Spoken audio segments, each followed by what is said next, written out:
Lots of going around our house and got several things to get done. So thought I'd bring you an early morning devotional. Ari Clark writes in his book Glasses in the Grass concerning Jacob the deceiver. It says, in this corner, Jacob entered the night as a deceiver and schemer. His entire life had been one of trickery, either by his own hand or the design of others. From his birth, where he grabbed the heel of his firstborn twin brother, to the deception he played out upon his aged father, on his dealing with Laban and his marriage to Leah and Rachel, Jacob lived up to his name. He entered the night assuming that it would be his last.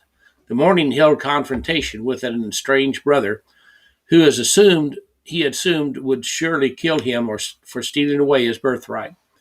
But Jacob did not know that he would wrestle with the Lord that night. Then Jacob was left alone, and a man wrestled with him until daybreak, according to Genesis 32:24. Jacob lay himself down for a restless night of sleep, but found himself in the hand of a hand compact with Jesus. He expected to meet his brother, but he met instead his big brother. All night he wrestled to no avail until morning broke upon the scene. Here he demanded, as Jacob would, a blessing. The man, Jesus, touched his hip. As Jacob collapsed in a heap, Jesus asked his name.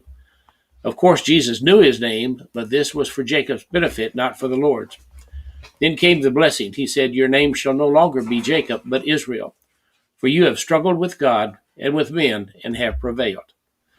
He limped away the next morning as one who had wrestled with God, no longer Jacob, but now Israel. This truth leaps out of the biblical account. Contact with God always brings change. Interesting that the one thing we need most is the one thing that we avoid with a passion. We do our best to not deal with our own character.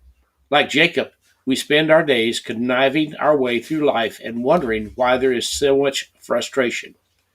Maybe it's time for a wrestling match. It will never happen until we're alone. God can arrange for that just like he did with Jacob. The encounter can begin today. Yield to God's plan today and be changed forever. Good advice. Have you wrestled with God? Well, you know one thing, he's going to win. He always does. Maybe it's time just to turn things over to him. God bless you. Have a great day.